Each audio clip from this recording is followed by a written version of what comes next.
కంటోన్మెంట్లో 4000 కోట్లతో పనులు చేపట్టాం. జూబ్లీహిల్స్‌లో గెలిపిస్తే అదే తరహాలో అభివృద్ధి చేస్తాం. పీజేఆర్ మరణిస్తే ఆ కుటుంబంపై పోటీ పెట్టారు. సంప్రదాయాన్ని తీసుకొచ్చింది బీఆర్ఎస్ పార్టీయే. వారి మోసంలో ఇల్లిల్లు తిరుగుతున్న సొంత చెల్లెళ్ళు. కార్పొరేట్ బాంబింగ్ చేయడానికి బీజేపీ జాగిరా. అమీర్పేట్లో ఎన్టీఆర్ విగ్రహం పెట్టే బాధ్యత నాది.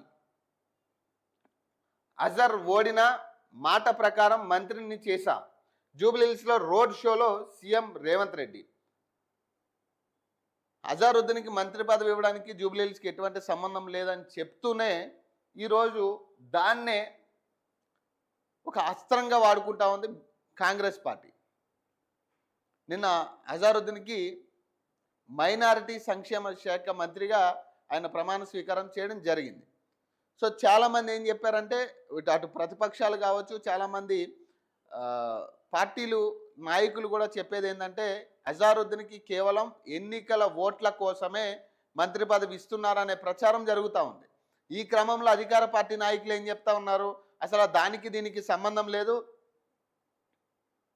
అసలు అజారుద్దీన్కి మంత్రి పదవి ఇవ్వడంకి జూబ్లీహిల్స్కి ఎందుకు లింక్ చేస్తున్నారని మాట్లాడిన వాళ్ళు. మరి నిన్న ప్రచారంలో సాక్షాత్ ముఖ్యమంత్రి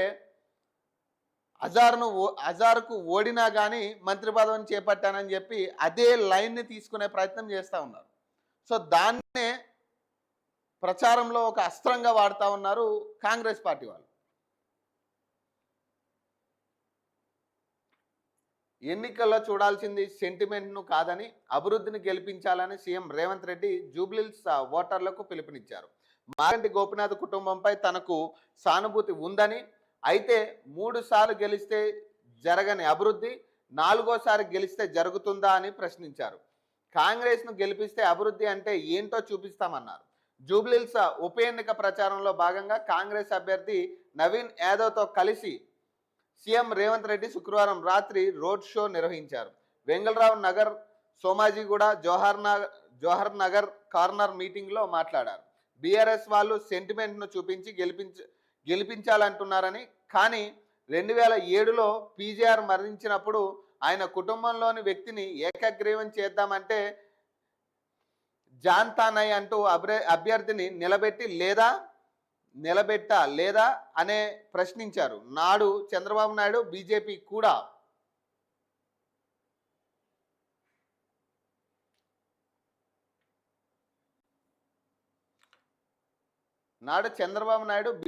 కూడా పీజేఆర్పై ఉన్న గౌరవంతో రాజకీయ వైరుధ్యాన్ని పక్కన పెట్టారని, పీజేఆర్ కుటుంబానికి అండగా నిలిచి మరణించిన కుటుంబంలో ఏకగ్రీవానికి ప్రయత్నించారని తెలిపారు.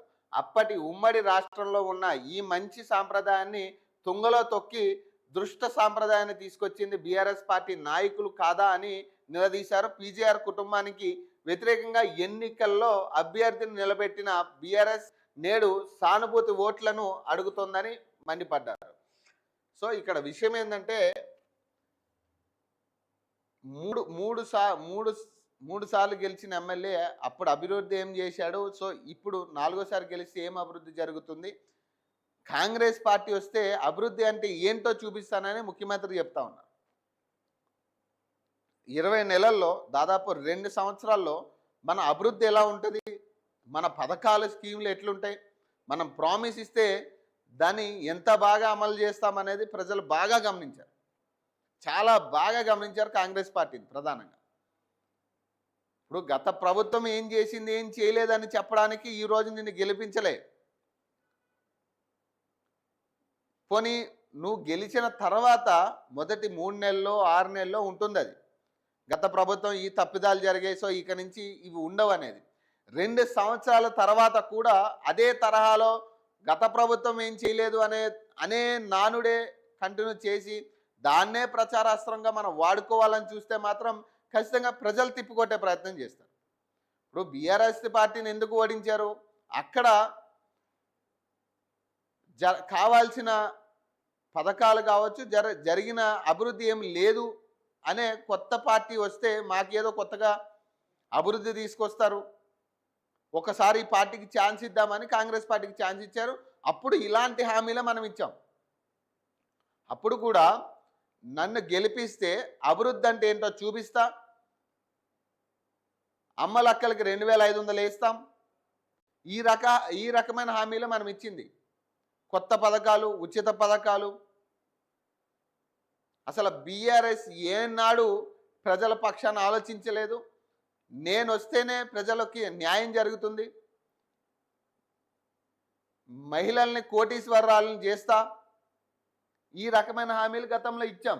మరి ఆ హామీల సంగతి ఏమైందనేది ప్రజలు అడుగుతా ఉన్నారు. మీరు రోడ్ షోలు పెట్టాల్సిన పని లేదు. మీరు ఎక్కడో అందనంత ఎత్తులో ఉండి మాట్లాడడం కాదు. ప్రజల్లోకి వచ్చి అసలు ప్రజలు ఏం చెప్తున్నారో మీరు వింటే మీకు ఒక క్లారిటీ వస్తుంది. మనం ఏం చేసాం, ఇప్పుడు అభివృద్ధి చేస్తామంటే ప్రజలు వింటారా? ఇప్పుడు మన మాటలు ప్రజలు లెక్క చేస్తున్నారని.